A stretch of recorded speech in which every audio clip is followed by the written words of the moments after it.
그가 또 이 비유로 백성에게 말씀하시기 시작하시니라.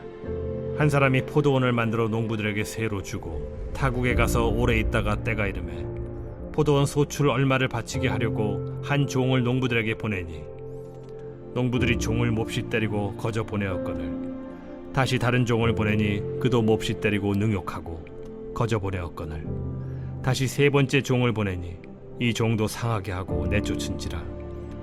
포도원 주인이 이르되 어찌할까?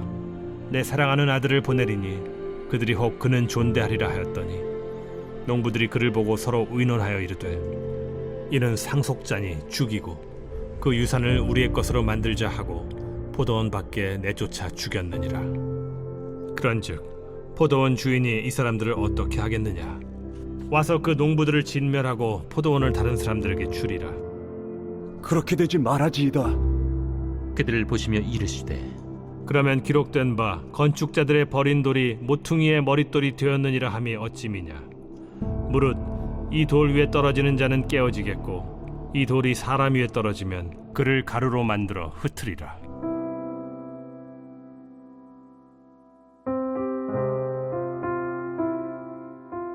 너희는 이렇게 기도하라.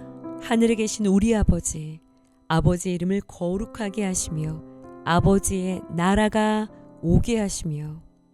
예수님께서 1번으로 기도해야 할 제목이 하나님의 나라라고 말씀하셨죠. 하나님의 나라는 하나님의 주권과 하나님의 통치, 하나님의 다스림이 행사되어지는 영역을 이야기합니다.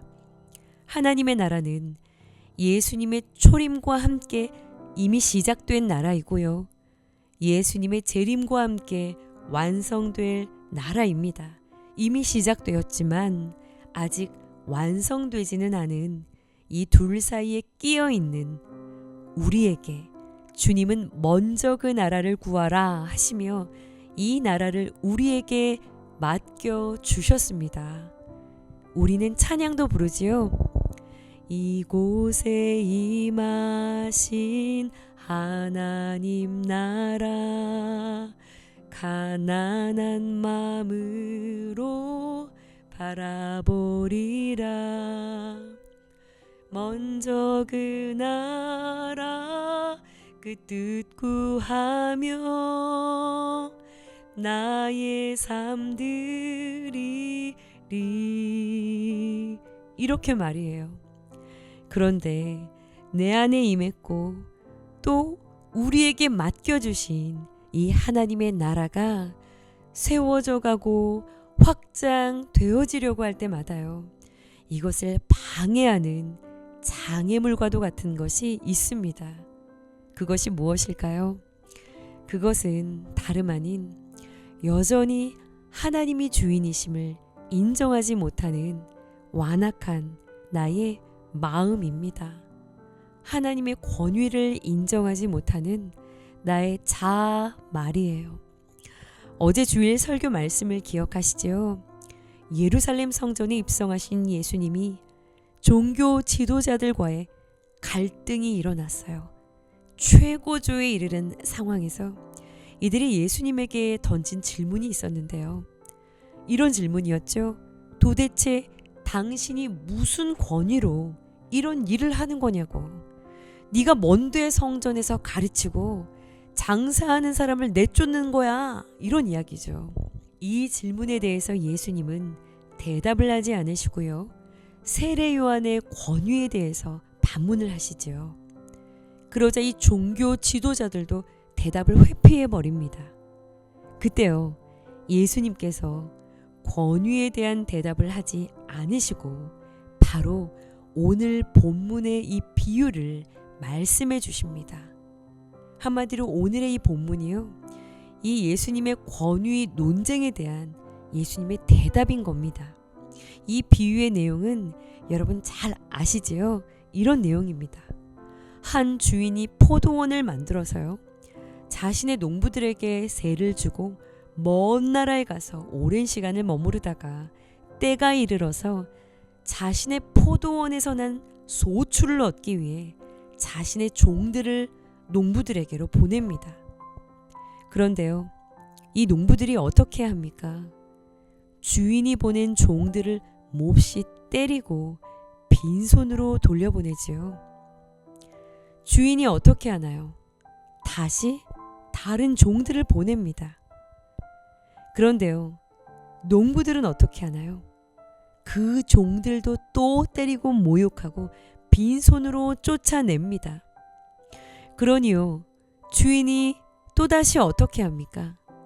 12절을 보시면 다시 세 번째로 종을 보냅니다. 아마 주인은 자신의 종들이 계속해서 이런 어처구니 없고 억울한 핍박을 당할 것을 이미 짐작하지 않았을까요? 그럼에도 계속해서 종들을 농부에게로 보냈던 이 주인의 마음은 도대체 어떠한 마음이었을까요? 매를 들려서 보내거나 회초리를 들려서 보낸 것도 아니었습니다. 복수하기 위해서 자꾸 계속해서 다른 사람들을 보낸 것이 아니었다라는 것이죠. 정말 이것은요, 자신의 농부들을 사랑하는 마음 때문 아니었을까요? 그들을 포기할 수가 없었기 때문에 보내고 또다시 보내고 또 보내고 또 다른 종을 계속해서 보낸 것이 아니었을까요? 아마 포도밭도 잃고 싶지 않았을 겁니다. 그래서 주인은 생각하지요. 최후의 보루로 사랑하는 나의 아들을 보낸다면 농부들이 이 아들만큼은 존대하지 않을까? 그리고 포도밭의 소출도 거두게 되지 않을까? 그래서 주인은 주인의 권위로 아들을 보냈다는 겁니다. 그런데 농부들이 어떻게 하나요? 이 아들을 포도원 바깥으로 끌고 나가 내쫓아서 죽여버리지요. 무슨 이야기입니까? 당신 무슨 권위로 이런 일을 하는 거야? 라는 질문에 나의 권위가 하나님께서 보내신 자로서의 하나님의 권위로 지금 이 일을 하고 있는 것이다 라는 이야기를 하고 있는 것이죠. 그런데 농부들은, 당시의 종교 지도자들은 그 권위를 절대로 인정하려 하지 않았다는 거예요. 왜요?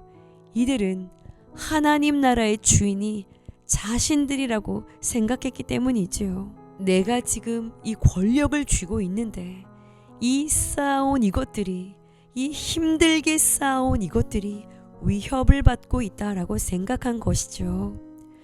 그래서 아들이신 예수까지 지금 이 종교인들이 죽이려 하고 있다라는 거예요. 나의 아집과 욕심, 교만과 악함, 완고하며 예수가 내 안에 주인 되지 못하도록 밀어내고 있는 것이죠. 하나님의 권위를 인정하지 못하고 있었다라는 겁니다. 예수님은 그런 그들에게 시편 말씀을 인용하셔서 대답하십니다. 결국 너희들이 나를 배척하고 버리겠지만 내가 하나님 나라의 가장 중요한 기초, 머릿돌이 될 거라고 말이에요. 그들은 예수님을 버리지만요, 하나님은 예수님을 하나님 나라의 기초로 삼으십니다. 예수님은 당신의 권위를 받아들이지 않는 자들은 결국 하나님의 심판을 피할 수 없을 것이라고 강력하게 경고하고 계시는 것이죠. 그 위에 떨어지는 자는 깨어지겠고 그를 가루로 만들어 흩으리라, 완전히 소멸될 것이라고 경고하고 계시는 것입니다. 오늘 묵상 질문이에요. 하나님이 보내시는 말씀, 성령의 음성을 인정하고 따르고 계십니까? 나 자신의 권리를 주장하며 거부하십니까? 하나님은 당신의 권위가 인정이 잘 안 되는 우리에게요, 끊임없이 말씀을 보내십니다. 한 번 종을 보내고 또 다른 종을 보내며 또다시 종을 보내시는 그 주님의 마음을 헤아리기 원합니다. 완악한 나를 포기하지 않으신다라는 거예요. 그러나 우리가 끝까지 하나님의 권위를 거부한다면요, 결국은 나를 두고 계획하셨던 포도원의 사역들은 빼앗길 것이고 나는 심판을 받을 수밖에 없다라는 것을 기억해야 하는 것입니다.